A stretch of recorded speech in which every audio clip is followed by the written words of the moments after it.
Imagine a gender-equal world, a world free from bias, stereotypes, and discrimination, a world that's diverse, equitable, and inclusive, a world where difference is valued and celebrated. Together, we can forge women's equality. Collectively, we can all break the bias. Hashtag break the bias. Happy International Women's Day and welcome to Jamaica Magazine. I'm your host, Adrian Atkinson, and I'll be with you for the next half hour. First up is the news, followed by some insightful features.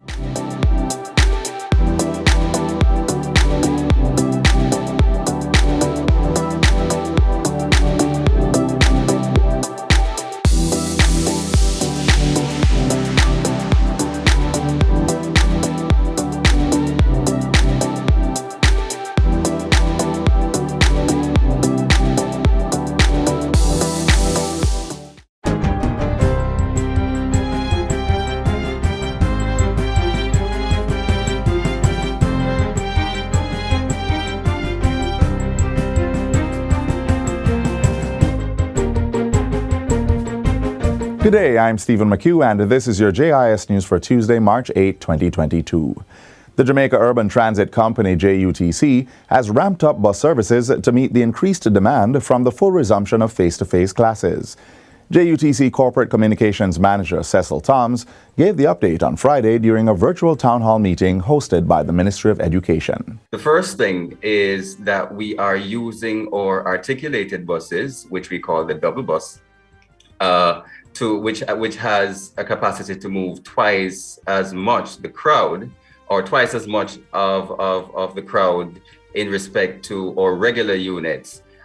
We think that this will be able to mitigate any crowding that may take place within the KMTR. Mr. Tom says while there is currently a shortage of buses, the JUTC will bring several units back into operation to increase the fleet numbers. We are doing everything that is possible within the resources that we have to meet the demand.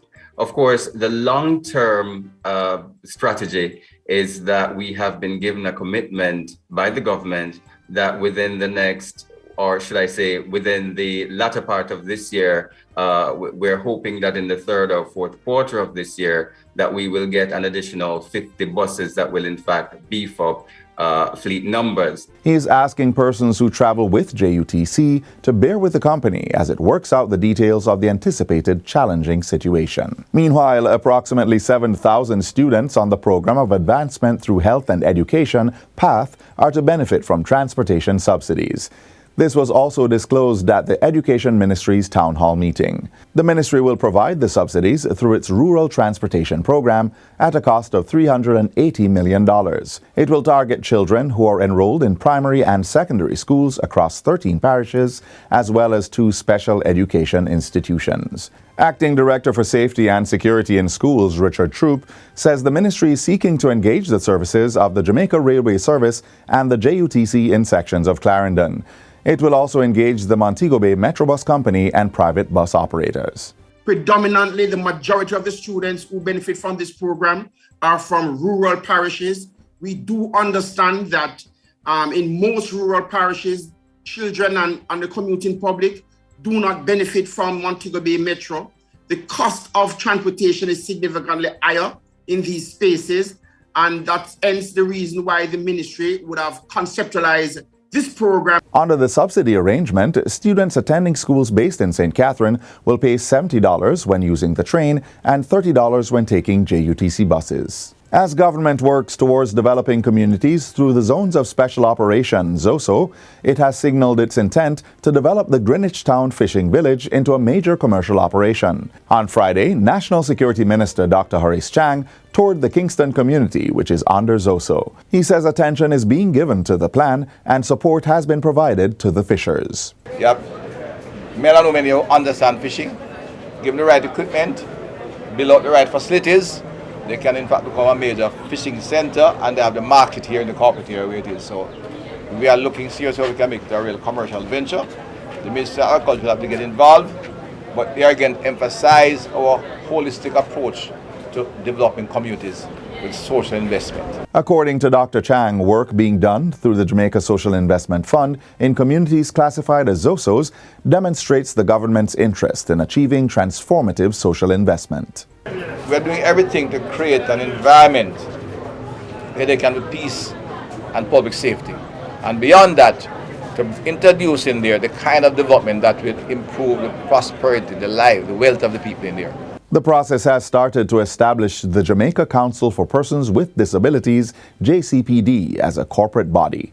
The transition is part of provisions under the Disabilities Act, which came into effect on February 14 this year. The legislation is designed to protect and promote the equal rights of persons with disabilities and prohibit discrimination. Interim Executive Director of the JCPD, Dr. Christine Hendricks, says that as a corporate body, the Council will have greater power and autonomy in carrying out its mandate. This includes supporting and advocating on behalf of the disabled community, as well as acting on cases of discrimination. It will be managed by a management board who will be responsible for the policy and programming direction of the council, and the management board will report to the minister that has responsibility for disabilities, and in this instance it is the Minister of Labour and Social Security. The new JCPD, as a statutory body, will be able to hire its own staff and be responsible for its own finances. Dr. Hendricks was speaking at a recent JIS think tank. Under the Disabilities Act, a Disability Rights Tribunal will be established to adjudicate matters that aggrieved persons may take to the JCPD. Dr. Hendricks says more than 72 persons will be employed to the new JCPD, and an office space in Kingston is now being retrofitted to accommodate its operations. A security alert has been issued to Jamaicans in Russia to leave that country. The advisory was issued last evening by the Ministry of Foreign Affairs and Foreign Trade. Portfolio Minister Senator Kamina Johnson-Smith says the warning is necessary as the situation in Russia is becoming increasingly difficult due to various sanctions being imposed in response to its military actions in Ukraine. Flights to and Russia have already been restricted as several countries close airspace to Russian flights. Visa and MasterCard have suspended all transactions with Russia so that financial transfers are being suspended. All of this should be a clear indication of the worsening situation in Russia, so we are advising Jamaicans there to leave as soon as practicable. Minister Johnson-Smith says her office has been in contact with 18 students in Russia, and so far 3 are making plans to leave in the coming days. Contact has also been made with 4 medical students in Georgia, and they were advised to seek shelter in safer countries until the situation in the Eastern European region becomes clearer. The ministry says its offices in Moscow, Berlin, and Jamaica remain available to engage Jamaicans. And finally, the official funeral for the late former cabinet minister, Dr. Paul Robertson, will be on Saturday, March 12. Dr. Robertson died last month at the St. Anne's Bay Hospital. He was 75. The service will be held at the University of the West Indies Mona Chapel starting at 1 p.m. Dr. Robertson's contribution to nation building started in the field of education as a teacher, lecturer, and professor, as well as chairman of the Jamal Foundation. His love for services led Dr. Robertson into representational politics, and he became Member of Parliament in 1993 for the Southeast St. Catherine constituency under the People's National Party, PNP. He also held several ministerial positions, including Minister of Industry, Investment and Commerce and Minister of Foreign Affairs and Foreign Trade. Dr. Robertson also served as a senator. He retired from representational politics in 2007. And that's it for JIS News Today. I'm Stephen McHugh. Thanks for watching.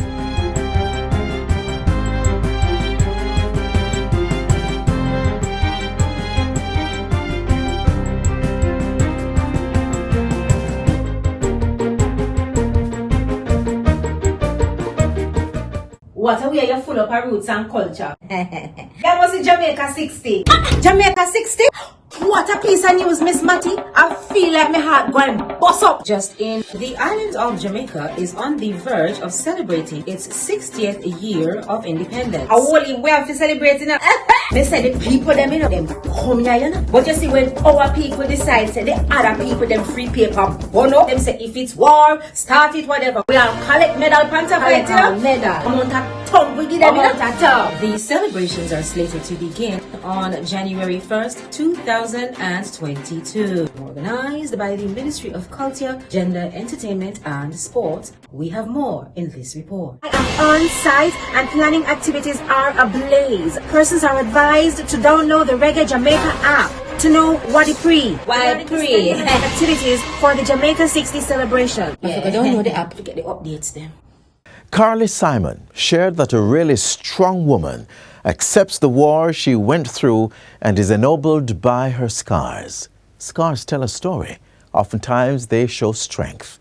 In this diary entry, you'll find that strength is much more than muscles. When I first found out I was pregnant in January 2020, I was excited, I was nervous, but I was looking forward to the experience. So much so that at first I didn't feel like I was pregnant, so I started getting used to the belly. Then the first Mother's Day came around and people were sending me messages and I said, no, not yet, just wait until after. However, in July, I had a seizure and then they had to perform an emergency surgery. This emergency surgery meant that the baby would become early and he would be premature. I had a son, his name was Ace Nevadra White.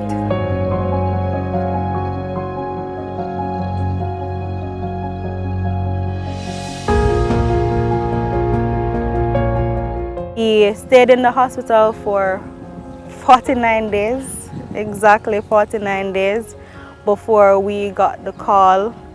And when we went to the hospital after receiving this call, we were told that his heart failed and they could not get him back, and then that's when we found out that he died in August. I was really looking forward to being a mother. This was something that I dreamt about as a child. I always wondered when it was going to happen. I had a diary that says by 25 I'm going to have my first child. 25 came and that didn't happen, and I was like, I guess it's 30. But it happened before 30 and I was happy. But then I guess the whole tragedy of it, and I'm still processing it to this day. August 2020, I'll never forget it. And because of that, I remember crying because I was waiting on them to say to me, he's coming back, he's coming back. On that day, it was the third time I held my son. And the third time was actually when he was dead. The hardest part really was having to go through the process of going to the parlor. I am afraid actually of hearse. I am afraid of anything to do with funeral homes, and having to have to go there, identify the body, and to know that this is the last time I'll be seeing the child that I prayed for so many years. It was very heartbreaking. I think persons minimize the impact of a neonatal loss. Persons minimize the impact of miscarriages. They're saying, well, the fetus wasn't born, so did you really bond? Yes, they did. You bond from the beginning of the pregnancy. A baby died a few days or weeks after. Well, they never really lived long enough. Yes, they did. I think the community needs to understand that a loss is a loss. The meaning of the loss, the meaning of a neonatal loss to a parent, to a mom, and don't forget the fathers. Sometimes I find we forget the fathers grieve neonatal losses, miscarriages, etc. They do grieve as well. We grieve differently, but they do grieve. The other aspect about neonatal losses, the grieving of it tends to be futuristic. We continue to grieve it in the future because there are times when the mom will say, she would have been 3 years today. Should have taken the PEP. Should have gone to high school. So it goes on into the future. It's not just a loss that has gone and I move on. It's there and the triggers will be there. What people don't understand is me crying is my way of dealing with it. My way of letting out my emotions, because sometimes I cannot explain exactly how I'm feeling. So I have to cry. So persons saying to me, oh, it's your first child, you can go again. You know now that you can actually have a child. Just try again. Tom or Jane did lose their first child and them have 3 kids now, so they can do it. Those type of things hurt me because I don't know if that's going to be my only child. I don't know if I'll have kids again. All I have right now is just the memories to say I had a child, I named this child, I have birth certificate to show for this child, but I also have a death certificate to remind me that this child is no longer here. We never forget a loss. We don't get over a loss. We learn to live with the loss. And so the pain, the grief pain is still there, but over a period of time you start to accommodate the pain with hope, the pain with love. So the pain is still there. It may not be as intense as in that grief acute phase, but it is still there. And then there are going to be triggers along the way that will reawaken the grief. There are times when persons will say, I just want to be left alone. I just want to grieve the entire day. My response is, if that is what they want to do, allow them to do so. I find though that sometimes we impose our experiences, our perspectives, our beliefs on the grieving mother and say, come on, you need to get over this now. You have been doing this for too long. And so I think we really need to work with the timing of the bereaved person. We need to ask them, are you ready to get back in there? Are you ready to, how are you feeling? Where are you at this point in terms of just emotionally and mentally? Before, I couldn't pass the Spanish Town Hospital. Passing the hospital would give me anxiety. Going to the hospital, thinking about it would give me anxiety. But now I believe I'm in a better space. I can go to the hospital, yes, but I will not go to the maternity ward. I cannot bring myself yet to cross the gates for the maternity ward. I am now able to look at his clothes, smell his clothes, and not be depressed about it. I've find myself in a position where no longer hearing that someone else is pregnant doesn't make me cry. No longer hearing that someone else is pregnant doesn't make me say, I wish it was me. I've now been able to gradually take myself out of that spot. There's nothing I can say to you that will make you feel better. But what I can tell you based on experience is cry if you need to cry. Find somebody who you can talk to. Someone who won't judge you or who won't make your loss feel insignificant. Make time for yourself. You need to get into this space where you can process. So if you have a diary, you need to write down your emotions, write down what you're feeling, because there's not every time that you'll be able to vocalize how you're feeling. So that's really it. It's not going to happen tomorrow. It's not going to happen next week. It may take years. You will never forget this child. As for me, I still wonder what he'd be doing right now. He'd probably be walking. He'd probably have teeth. He'd probably be eating. He'd probably always making a mess. I'll never get to experience that with my first child. So that's something you will never forget. So keep your memories.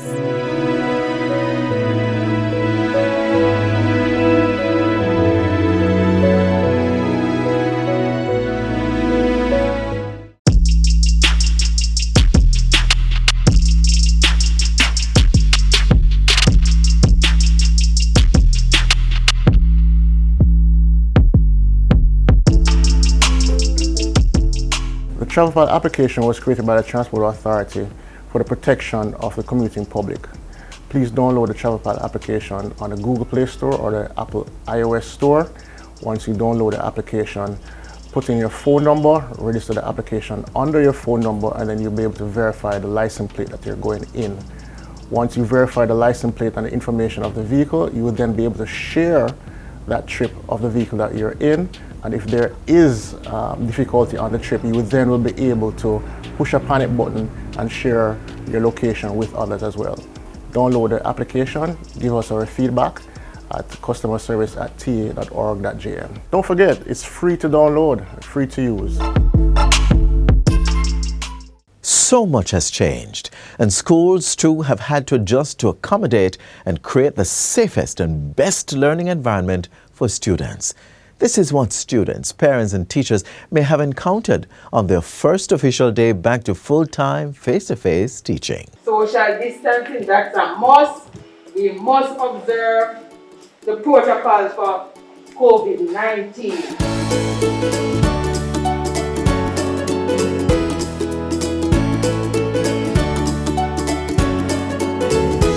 We were visited by the Ministry of Health personnel who did a thorough inspection, and we got 2 reports that were satisfactory. That being said, we got the go-ahead from the Ministry of Health and Wellness to reopen school.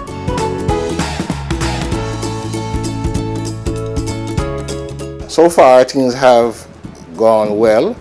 We are seeing over 80% attendance of our students.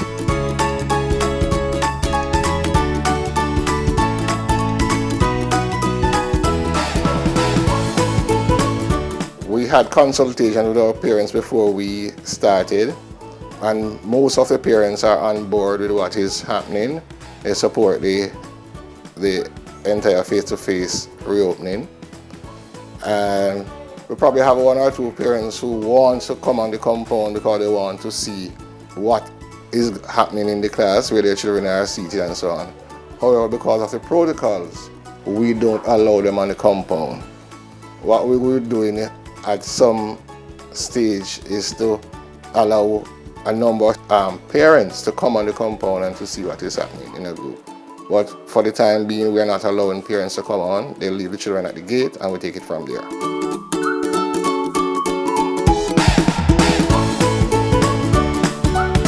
Several protocols have to be followed when the students come in. They are met at the gate by a team of support staff, teachers. We have an infant department. Those students, the small ones, are taken down to their classes where their hands are washed after the temperature is taken at the gate. For the other primary school students, their temperature is taken at the gate and they are sanitized and sent to their classes. A number of our students would have been in the situation face-to-face before. The small ones and the new students are the ones who are learning to adjust to the situation.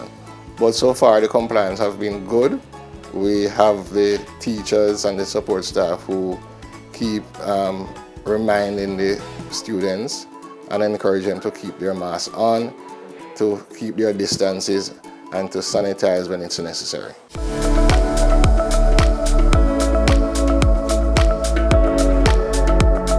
Some parents would have told me that their children have asthmatic condition. In that case, the teacher knows about it and will give you extra time to go and get fresh air, remove the mask outside and get some fresh air. Otherwise, the classroom teacher, especially at grades 1 to 3, they will take you out momentarily to get you refreshed.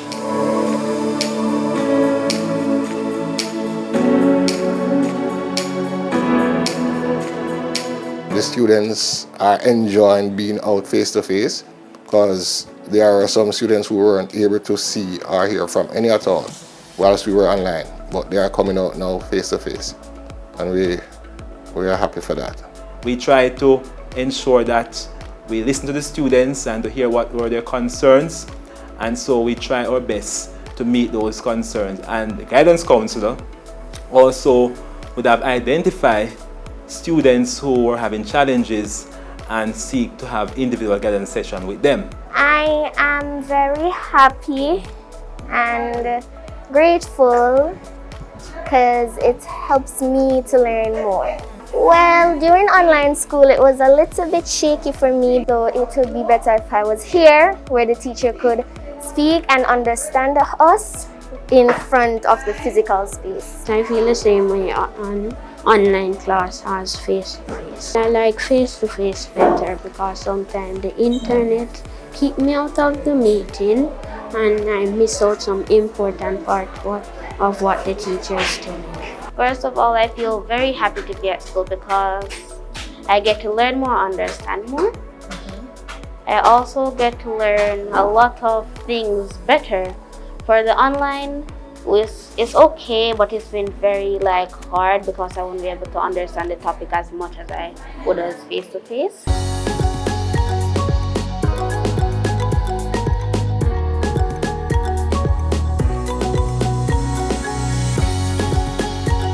We're happy that the Ministry of Education, the government of Jamaica, has allowed us to have our fifth form students come back because they are the critical ones at this time and they need to complete their SBAs.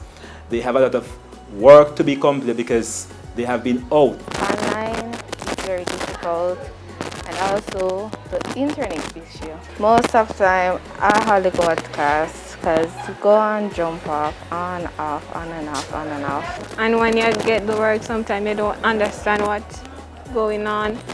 When you take the teacher, sometimes she helps you, but you still don't understand. To me, students learn quicker and better face-to-face. But then with the virus around now, we have to be taking all the precautions to make sure that we don't have any widespread in the schools.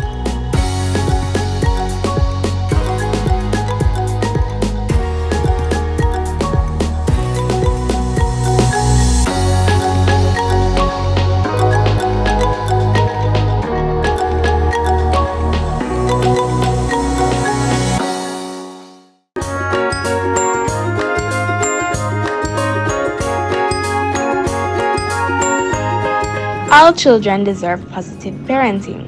Why not pamper us? Be patient with us. Make time to teach us and, of course, play with us. Celebrate milestones with us and don't forget to be our #1 supporter. Do all these things and practice positive parenting today.